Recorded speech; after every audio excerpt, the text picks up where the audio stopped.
বাংলার দিকে বাংলা জুড়ে বাঘের আতঙ্ক, তারই মধ্যে আবারও বাঘের নিদর্শন দেখা গেল সুন্দরবনে। এবং জানিয়ে রাখি যে কলকাতা থেকে আসা ৮ জনের পর্যটকের দল, তারা সজনেখালি থেকে বৈধ পাস নিয়ে সুবল গায়নের বোট এবং সেই সঙ্গে বিক্রমাদিত্য মণ্ডলের দক্ষ গাইডের সুন্দরবনের সজনেখালি জঙ্গলে যাওয়ার পরই সেখান থেকে ফেরার পথে বিশাল আকারের রয়্যাল বেঙ্গল টাইগার দেখতে পায় এবং যার ফলে রীতিমতো একটা আতঙ্কের পরিবেশ সৃষ্টি হয়েছে। বিস্তারিত যাবো, আমাদের সঙ্গে সরাসরি যুক্ত হয়ে গেছে পশ্চিমবঙ্গ প্রতিনিধি শান্তনু পান। শান্তনু, কি জানতে পারছো, বিষয়টা যদি একটু তুলে ধরো। একেবারে শতাব্দী, তোমায় যেটা জানিয়ে রাখবো যে আমরা জানি যে পশ্চিম মেদিনীপুর, পুরুলিয়া, ঝাড়গ্রাম অর্থাৎ পশ্চিমবঙ্গের যে জঙ্গলমহলের জেলাগুলো রয়েছে সেই জেলাগুলোতে কিন্তু দীর্ঘদিন ধরে একটা বাঘের আতঙ্ক রয়েছে। কখনো ঝাড়গ্রামের জঙ্গলে বেরোচ্ছে তো কখনো আবার পুরুলিয়ার জঙ্গলে। এই মতো অবস্থায় আমরা দেখলাম যে দক্ষিণ ২৪ পরগনার যে সুন্দরবন অঞ্চল রয়েছে, আমরা জানি যে বিভিন্ন জায়গার থেকে মানুষ কিন্তু এই সুন্দরবন অঞ্চলে ঘুরতে যান।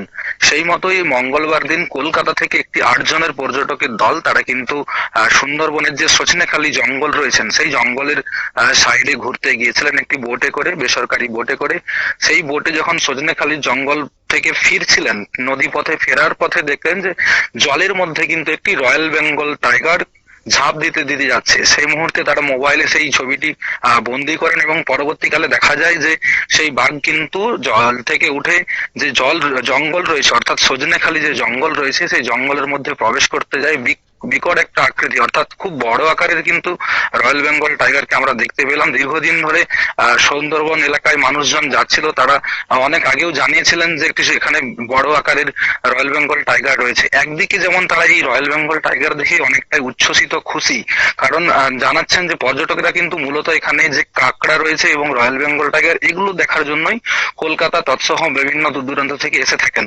অন্যদিকে কিন্তু একটা তাদের আতঙ্কেরও কাজ করে, যেহেতু ওখানে কোনো গাইড থাকে না, কোনো পুলিশ প্রশাসন থাকে না, বন দপ্তরের কর্মীরাও তেমন ভাবে দেখতে পাওয়া যায় না। কারণ ওই যে সজনেখালি জঙ্গল একটি দ্বীপের মতো জায়গা, সেই দ্বীপের সাইডেই জঙ্গল আর একদিকে কিন্তু জল। তো সেই জায়গায় দাঁড়িয়ে যখন ওই ধরনের একটি বড় রয়্যাল বেঙ্গল টাইগারের দেখা পায়, সেক্ষেত্রে উচ্ছ্বসিত হয় এবং পাশাপাশি কিন্তু ভয়ও কাজ করে। কারণ সেই জায়গায় যদি কোনো ধরনের কোনো আক্রমণ রয়্যাল বেঙ্গল টাইগারের পক্ষ থেকে যারা পর্যটক রয়েছে তাদের মধ্য দিয়ে আসে, সেক্ষেত্রে কিন্তু ডিফেন্ড করা অর্থাৎ নিজেদেরকে রক্ষা করার কিন্তু একটা বড় বিপদের সম্মুখীন হতে হয়। তো সেই জায়গায় দাঁড়িয়ে আমরা দেখলাম যে আজকে একটি বড় রয়্যাল বেঙ্গল টাইগারের দেখা পাওয়া গেল। তাই কলকাতা থেকে যে সমস্ত পর্যটকেরা সজনেখালি জঙ্গলের উদ্দেশ্যে বা তৎসহ সুন্দরবনের যে সমুদ্র উপকূলের এলাকা সেখানে ঘুরতে গেছিলেন, তারা কিন্তু এই বাঘের দর্শন পাওয়া একদিকে খুশি, অন্যদিকে কিন্তু ভয়েরও সৃষ্টি হয়েছে। শতাব্দী, একেবারে তাই। যেহেতু সেই ক্ষেত্রে একটা প্রশ্ন রাখবো, এই যে আজকে পর্যটকরাও এত বড় বা বিশাল আকারে রয়্যাল বেঙ্গল টাইগার দেখেছেন এবং বিভিন্ন বিষয়, সেই সঙ্গে সেখানে গার্ড নেই, তারপরে আগামী দিনে পর্যটকদের নিরাপত্তার খাতিরে কি সেই ব্যবস্থাটা করা দরকার? এবং কি মনে হচ্ছে এই যে রয়্যাল বেঙ্গল টাইগার দেখার মানুষের মধ্যে আজকে একটা উৎসুক লক্ষ্য করা গেছে, আগামী দিনে সেই বিষয় কি পর্যটক টানতে একটা সক্ষম হবে?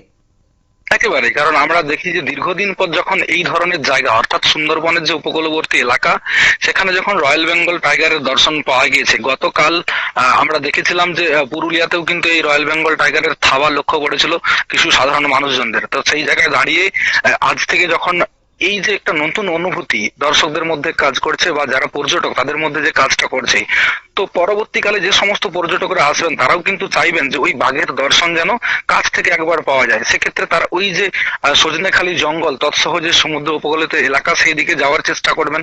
সেক্ষেত্রেই প্রশ্ন থেকে যায় যে প্রশাসনের যারা আধিকারিক রয়েছেন, যারা ওই সমস্ত এলাকায় দায়িত্বে থাকেন, বন দপ্তর তৎসহ সমুদ্র উপকূলবর্তী এলাকার যে সমস্ত কোস্টাল এলাকা রয়েছেন তারা যেখানে দায়িত্ব থাকেন, সেই সমস্ত আধিকারিক তারা যদি কোনো ধরনের কোনো ব্যবস্থা গ্রহণ না করে সেক্ষেত্রে কিন্তু প্রাণেরও ঝুঁকি থেকে যায়। কারণ আমরা দেখেছি বিগত দিনেও কিন্তু ওই সমস্ত জায়গায় সাধারণ মানুষকেও কিন্তু বাঘে টেনে নিয়ে চলে গেছে।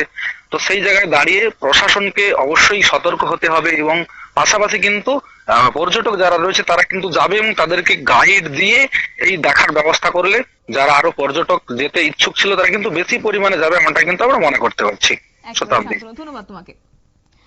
আপনারা শুনলেন এবং সেই সঙ্গে সুন্দরবনের সজনেখালি জঙ্গলে যাওয়ার পরে সেখান থেকে ফেরার পথে হঠাৎ করে বিশাল আকার রয়্যাল বেঙ্গল টাইগার দেখেছেন অনেকেই এবং সেই সঙ্গে কেউ কেউ আবার ক্যামেরা বন্দিও করেছেন এবং এমনই বিশাল আকারের রয়্যাল বেঙ্গল টাইগার সুন্দরবনের বাঘ ক্যামেরা বন্দি হয় যেমন পর্যটকরা খুশি, তেমনই এই পর্যটন ব্যবসার সাথে যুক্ত ব্যবসায়ী এবং গাইডরাও কিন্তু ভীষণ খুশি হয়েছে।